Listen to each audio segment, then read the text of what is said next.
How a rugby jersey saved 50 million lives. The Mandela Magic explained. A 76-year-old black man who spent 27 years imprisoned for fighting a racist regime, walking into South Africa's most iconic rugby field. In the stands, 65,000 people, mostly white, who just 1 year earlier still considered him a terrorist. This man is holding a green jersey with the number 6 on the back, the jersey of the Springboks, the team that for decades represented everything he fought against.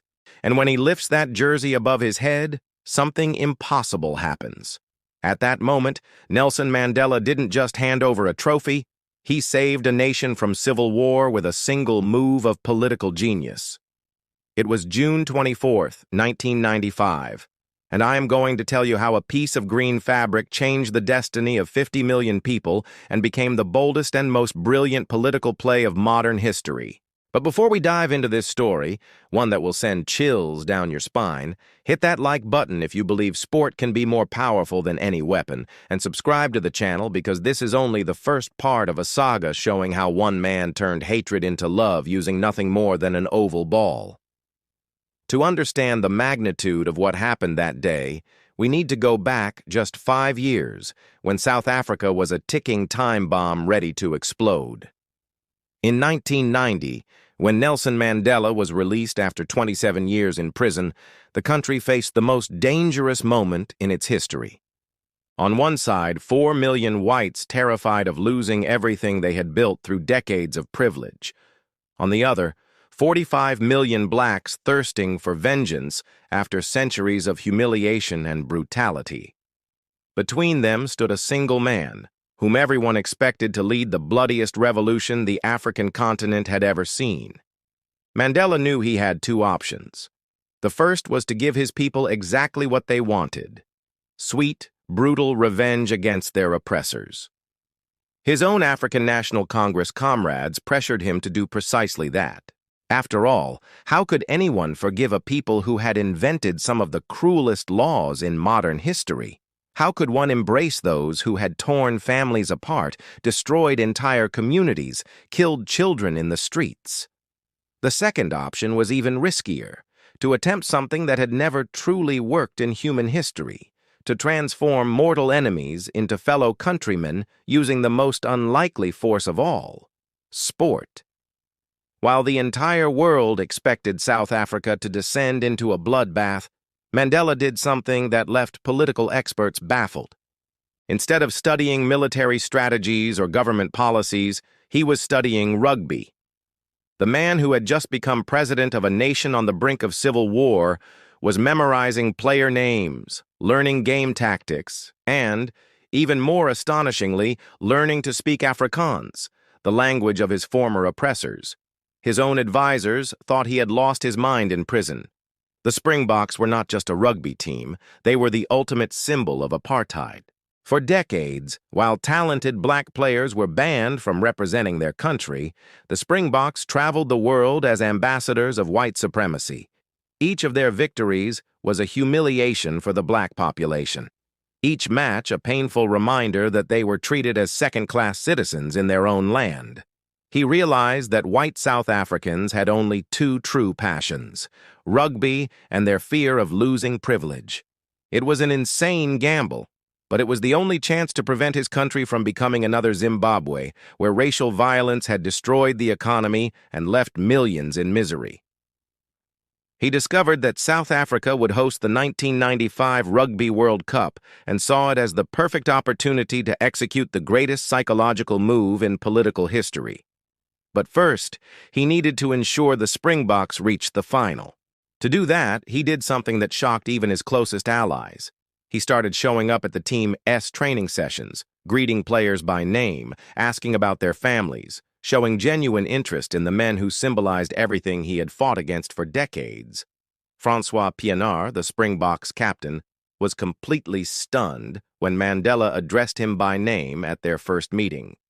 Pienaar would later confess that, at that moment, he realized he was in the presence of someone unlike anything he had ever imagined. As the World Cup approached, tension in the country rose dramatically. Radical whites swore they would never allow the terrorist to tarnish their sacred sport, while black militants considered any support for the Springboks as betrayal. Mandela was literally walking a tightrope, and one wrong step could plunge the nation into chaos. Things grew even more dangerous when Mandela's security team uncovered real assassination plots against him during the final, should the Springboks make it that far. White extremists were ready to turn Ellis Park into a battlefield to stop Mandela from contaminating rugby with his presence. Against this explosive backdrop, Mandela made the riskiest decision of his political career. He wouldn't just attend the final. He would wear the Springboks jersey. When his advisors learned of this decision, near rebellion erupted inside the presidential cabinet.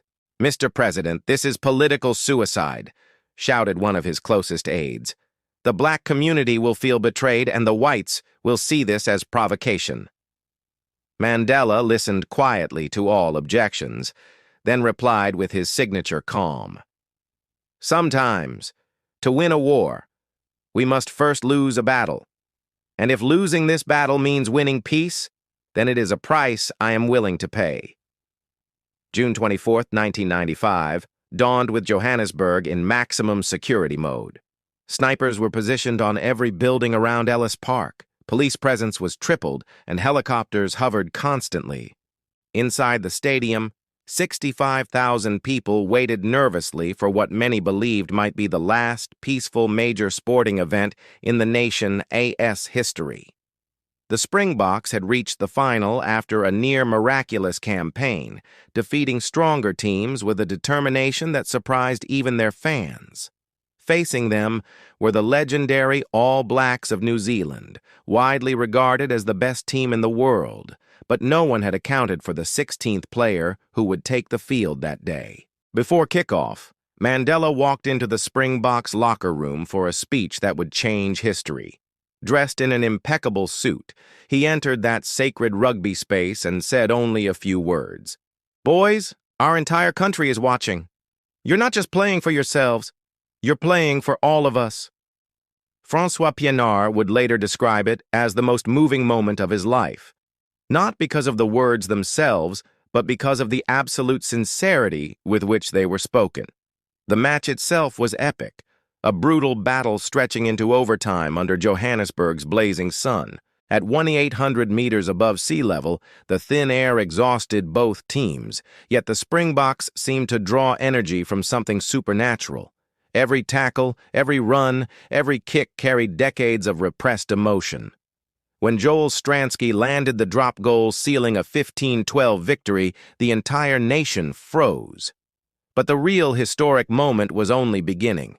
As the players celebrated, Mandela prepared for the gesture that would define not just his legacy, but the future of South Africa. "Your official suit is ready." Mandela shook his head, picked up the green Springboks jersey with the number 6, the number of Francois Pienaar, and walked toward the tunnel. When Mandela emerged wearing that jersey, silence swept the stadium. Here was the man they had been taught to hate, wearing the colors of the team they loved, smiling genuinely as he walked toward the field. And then, something magical happened. One person clapped, then another, and then another. Hardline whites, who had spent their lives defending apartheid, stood applauding the man who had dismantled their world. Blacks who had boycotted rugby for decades chanted the name of the Springboks. It was as if an invisible force had turned enemies into brothers in mere moments. Francois Pienaar, muddy and bloodied after 80 minutes of the most important game of his life, accepted the trophy from Mandela with tears in his eyes. "Francois," said Mandela in flawless Afrikaans, "thank you for what you've done for our country." Pienaar, a man raised to see blacks as inferior, replied with a trembling voice, "No, Mr. President, that exchange, broadcast live to over 1 billion people worldwide, perfectly captured the transformation underway. No longer the land of apartheid, segregation, and racial hatred. It was now the Rainbow Nation, Mandela's miracle, the place where the impossible had become real." Years later, All Blacks player Ian Jones would sum it up best. We knew we were the best team in the world, but we hadn't accounted for their 16th man. They didn't have 15 on the field. They had 16. They had Nelson Mandela. The Mandela magic, as it came to be known, wasn't just poetic. It was the most accurate description possible of what happened.